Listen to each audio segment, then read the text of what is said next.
À Kinshasa, 19h dans l'est de la République démocratique du Congo, heure à laquelle nous vous convient à suivre Kinshasa direct avec deux invités. Vous le savez très bien, aujourd'hui le chef de l'État, Félix-Antoine Tshisekedi Tshilombo, s'est adressé à la nation devant le Congrès.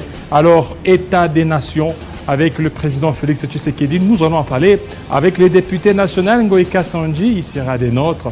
Alors, pourquoi le chef de l'État n'a pas évoqué les dossiers RAM? Pourquoi le chef de l'État n'a pas évoqué le dossier CENI quand on sait qu'il y a encore des problèmes au niveau des consensus? Pourquoi le chef de l'État n'a pas évoqué les problèmes des salaires des enseignants par rapport à la gratuité de l'enseignement? Alors, il y a aussi cette histoire d'impiodi, des chiens-chats. Le chef de l'État n'en a pas évoqué. Nous allons en parler avec le député national. Il sera peut-être le deuxième invité. Alors, le premier invité, c'est le pasteur Silas Mimile. Alors, avec lui, on va parler de gouvernance, quelle approche pour bâtir la nation.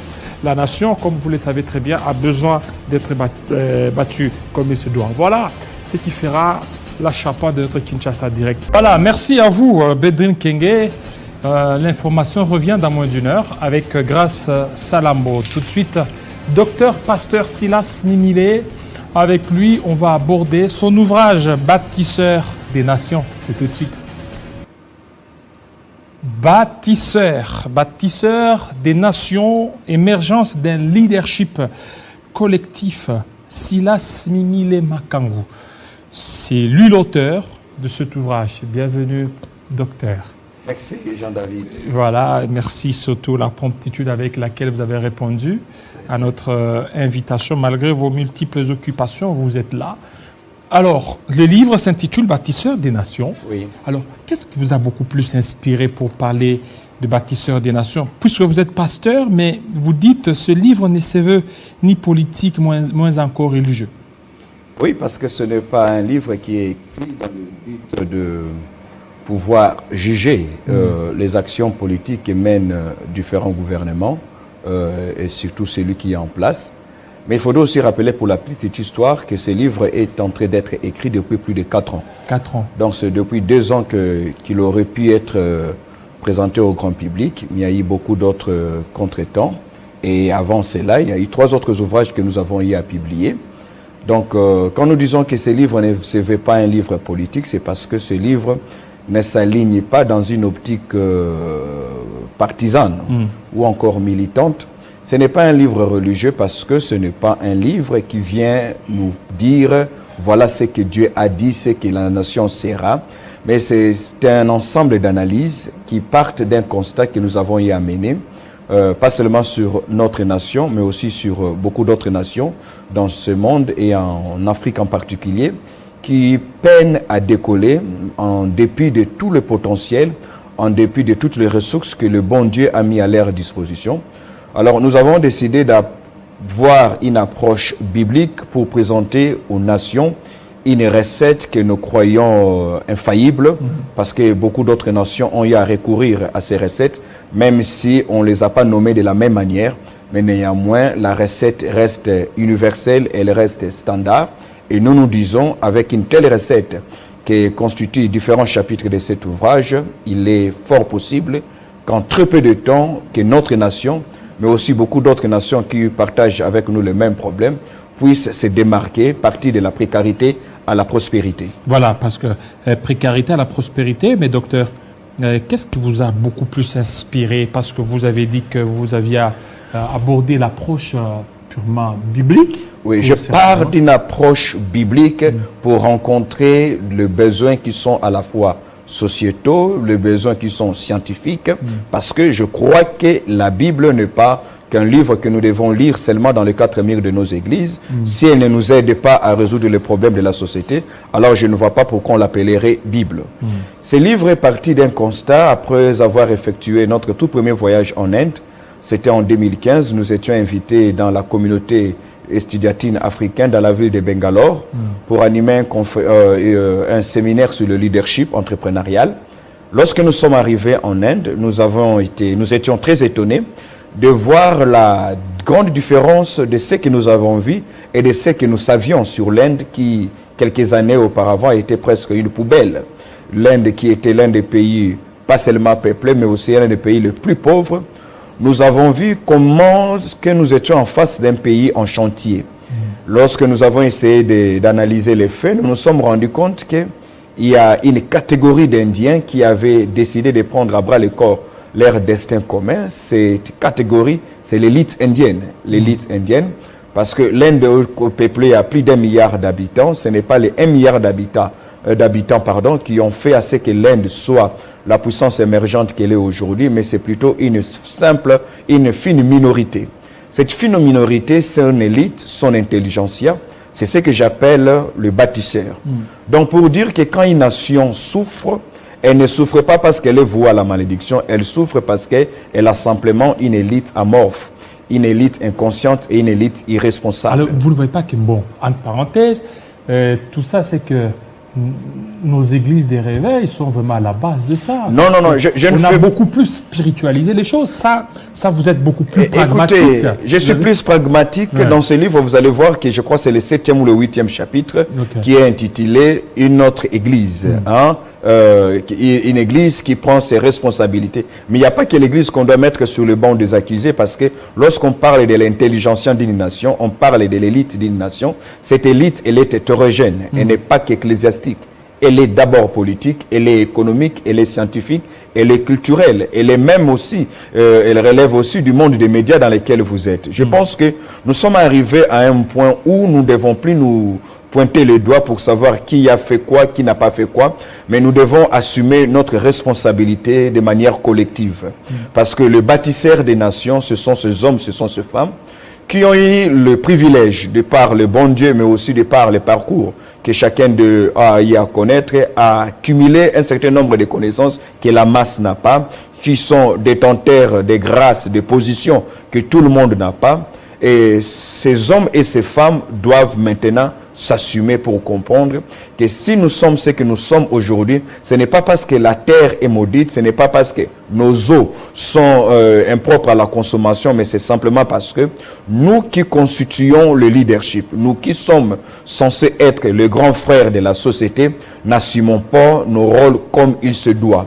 Nous avons créé un gap entre la classe illuminée, si je peux parler ainsi, et la masse, comme si nous ne comprenons pas quelle est notre vocation en tant qu'élite, quelle est notre vocation en tant qu'intelligentsia, quelle est notre vocation en tant que personne illuminée. Et ce livre vient pour nous interpeller. Je dis nous parce que il n'y a pas que le religieux, il y a aussi les politiques, il y a les scientifiques, il y a les acteurs culturels, il y a... Parce que là, vous parlez d'une conscience collective. Je parle d'une conscience collective pour aboutir, créer une sorte de leadership collectif qui va prendre sur ses épaules le destin de la société. Et dans l'ouvrage, nous sommes partis aussi d'un principe qu'on utilise dans le domaine de l'économie, qu'on appelle la loi de Pareto, qui stipule, c'est la loi du 20/80, qui stipule que 80% des résultats que nous aurons reposent sur les 20% des efforts que nous allons fournir. Et lorsque je vais transposer cela dans l'optique de cet ouvrage, c'est simplement pour dire que si nous avons 100 millions d'habitants aujourd'hui au Congo, le bonheur collectif de ces 100 millions d'habitants ne demande pas la prouesse ou encore la responsabilisation de ces 100 millions d'habitants, mais c'est seulement la responsabilisation de cette minorité qu'on appelle élite. Et ici, dans cet ouvrage, nous disons qu'il est grand temps que notre élite prenne en charge ses responsabilités et les assume en toute dextérité. Sinon, la nation n'est pas condamnée par l'Occident ou par les pays voisins. La nation est condamnée par une élite amorphe, une élite inconsciente et irresponsable qui ne veut pas comprendre que nous avons le devoir de bâtir une nation. Nous disons bâtisseurs des nations parce que les nations se bâtissent. Et on ne peut pas bâtir quelque chose si au préalable, on ne l'a pas d'abord développé dans son imaginaire. Il faut une conception, penser ce que nous allons être dans 15, dans 20, dans 30 ans. Ce sont les grandes nations que les savants de notre pays, ce sont les grandes questions, des questions qui du reste sont existentielles, que les savants de notre pays doivent se poser. Donc il n'y a pas d'homme providentiel ou homme messie. Non. Moi, je ne suis pas partisan d'homme providentiel Parce que s'il meurt, eh bien, vous êtes condamné. Okay. Moi, je soutiens plutôt le leadership collectif. Il est vrai qu'à une certaine position, nous avons besoin d'un homme qui soit à telle position pour impulser. Mais je ne pense pas qu'un seul homme, par lui-même, puisse résoudre tous les problèmes de la société. Vous savez, monsieur Jean-David Kilolo, même en Afrique, il y a un dicton qui dit « Mosapimoko et Sokolaka Elongite ». Donc nous ne sommes plus au temps du messianisme, nous sommes maintenant au temps d'un leadership collectif. Nous avons assez regardé au gouvernement comme si nous aurions un gouvernement qui à lui seul va résoudre tous les problèmes de la société. Les grandes nations ne le sont pas parce qu'ils ont eu des hyper dirigeants, mais les grandes nations sont devenues grandes nations parce qu'ils ont eu une élite responsable.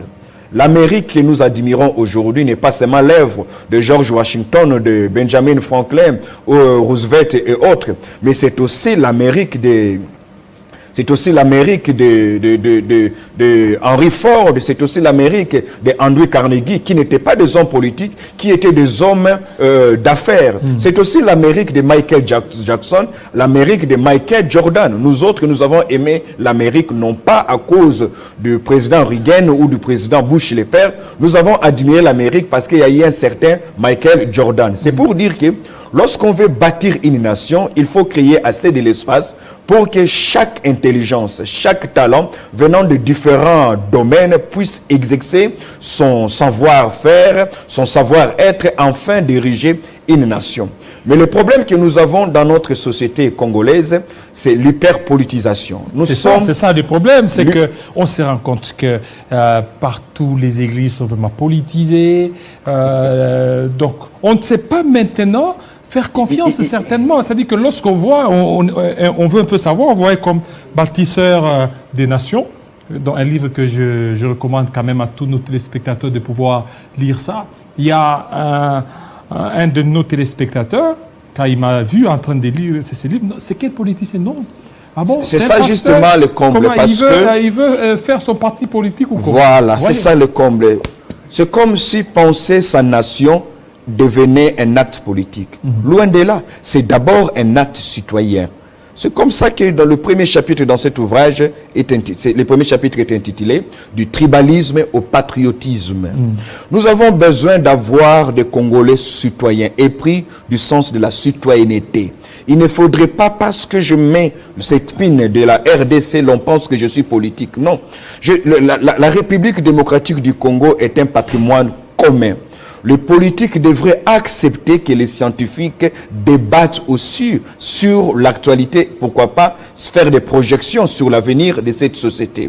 Parce que si nous laissons la nation seulement entre les mains des politiques, nous avons vu ce qu'ils en ont fait. Je ne demande pas que les politiques cessent d'être ce qu'ils sont, mais je pense qu'il faut une synergie d'intelligence. Est-ce que vous ne voyez pas que pendant ce temps, il faut que vous preniez, c'est-à-dire que les responsables religieux, ceux qui sont sérieux, parce qu'on a connu avec ce qui se passe avec la CENI et tout ça, qu'ils prennent beaucoup plus les choses à main.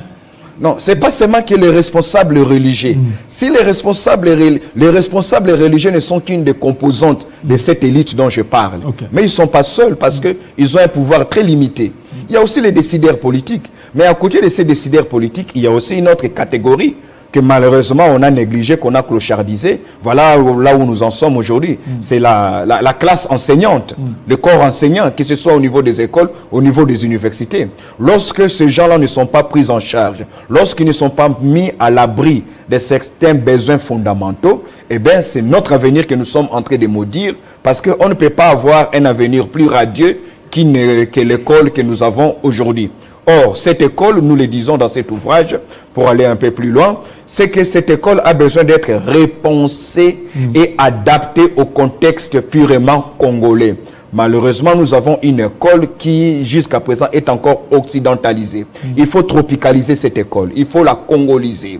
L'adapter aux besoins qui sont les nôtres. Parce que dans une société sérieuse, l'école comme l'université ne sont pas des plateformes où on va pour recevoir des diplômes.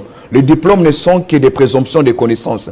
Mais les écoles sont mises en place, les universités sont créées pour équiper les citoyens afin de les rendre capables de résoudre les problèmes de leur communauté respective.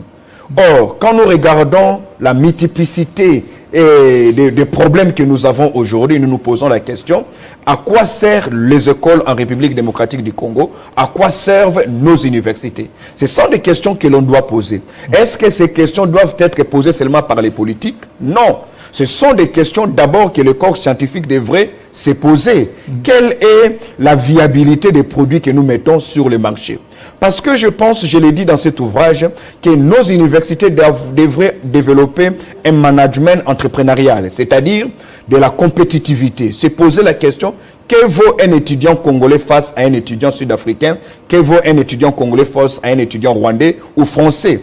Cet esprit de la compétitivité va nous aider à repenser avec de véritables réformes, pas des réformes cosmétiques, de véritables réformes à la fois du système éducatif et du programme scolaire et universitaire, afin de les adapter aux problèmes qui sont les nôtres. Parce qu'on ne peut pas comprendre, monsieur Jean-David, avec tout ce que Dieu nous a donné dans ce pays. Je parle des richesses dans le sol, sous le sol, sur le sol. Il n'est pas concevable que nous continuions à être une nation mendiante qui peine à avoir un budget qui équivaut à ses ambitions. Ce n'est pas normal. Donc, il faut repenser l'école. Quelque part, vous et moi, nous n'avons pas été bien formés. Parce que, regardez par rapport à la politisation de certains domaines, vous aviez dit, j'ai pris à la page 124, 125, le fait de revivre en permanence les crises politiques suppose que les leçons d'hier n'ont pas été assimilées. Ah oui. Il faut approcher notre histoire autrement. Il faut approcher notre histoire autrement. C'est comme ça que je dis, ce chapitre-là est intitulé « Puiser dans l'histoire ». Au fait, quand vous posez la question à un Congolais, universitaire soit-il, l'histoire du Congo, il commence en 1960. C'est comme si le Congo a commencé à exister en 1960. Non, non. Le Congo a existé bien avant même l'avènement de l'homme blanc. Bien avant même les Portugais, le Congo a déjà existé. Mais le problème, c'est que nous n'avons pas développé cette culture pour asseoir notre identité. Parce que l'identité d'un peuple se construit avec le temps. Et l'identité d'un peuple se ramifie, se solidifie aussi par rapport aux exploits de ses ancêtres, aux exploits de ses pères. Donc nous avons besoin aujourd'hui de voir ce que nos pères ont été avant l'avènement de l'homme blanc. Le Congo n'a pas toujours été ce pays qui est marginalisé, qui est exploité par les voisins, mais le Congo a été aussi à une certaine période une nation modèle, une nation école, qui a inspiré à la fois du respect, de la dignité. Donc nous avons besoin aujourd'hui de nous poser la question, pourquoi ce sont les mêmes problèmes qui doivent revenir et malheureusement nous ne proposons que les mêmes recettes.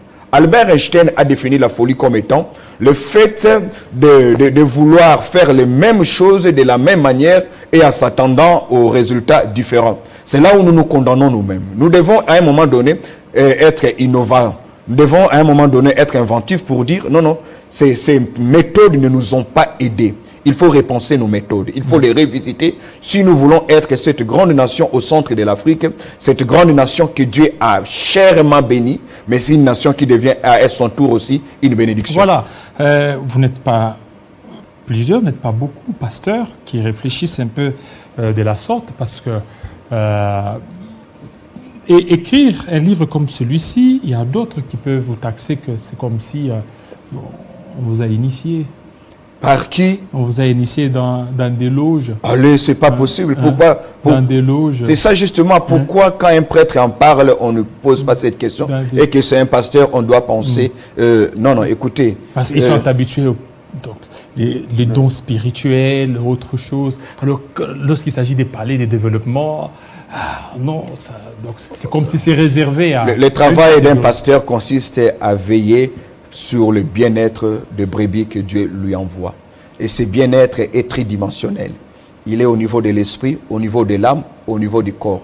Un pasteur qui se limite seulement au bien-être spirituel, sans se soucier du bien-être sociétal et même physique de ce fidèle, je pense que s'il existait une licence pastorale, on devrait la lui arracher. Voilà. Merci beaucoup. Vous avez été lauréat. On vous a collé, vous avez été lauréat. Oui, j'ai obtenu mon diplôme de DEA et par la grâce de Dieu, mon projet de thèse a été accepté. Donc, je suis en pleine élaboration. Vous parlez sur quoi? Je travaille sur la politique extérieure, la reconfiguration de la politique extérieure de la République démocratique du Congo. Donc, je reste dans mon domaine de la politique internationale. En théologie? Non. Là, je suis en pleine élaboration d'une thèse de doctorat en politique internationale, mais je suis aussi doctorant en management stratégique et opérationnel, mais je suis aussi théologien de formation. Voilà. Donc voilà. Là, c'est aussi une leçon pour les pasteurs qui doivent certainement étudier. Pas seulement pour les pasteurs. Pourquoi vous voulez ce soir? Non, parce qu'actuellement, vous savez, il y a une grande différence entre les églises. Quand je suis devant mes maîtres dans l'auditoire, maîtres qui m'enseignent les relations internationales, on ne me considère pas comme pasteur, on me considère comme tout autre récipiendaire. Je dis ça, il y a toujours la différence entre ceux qui ont étudié, les pasteurs qui ont étudié, leur manière de gérer l'église, leurs églises, et ceux qui n'ont pas étudié. Ils ont leur manière différente. Hein, vous n'avez qu'à voir, regardez KDC, KDC et les autres là-bas, vous allez voir, ce sont des gens qui demandent à leurs pasteurs d'étudier et regarder leurs églises. L'administration est bien assise, contrairement à nous autres trop non, déjà, si vous êtes là, c'est que s'il y a déjà deux, trois comme vous, donc la règle tombe. La règle tombe. Ok, merci beaucoup, pasteur. C'est moi qui vous remercie. Surtout de votre passage. On va parler cette fois-ci de la politique, les discours du chef de l'État, Félix Antoine Tshisekedi Tshilombo. Cette fois-là, c'est les députés nationaux Ngoï Kaswandi.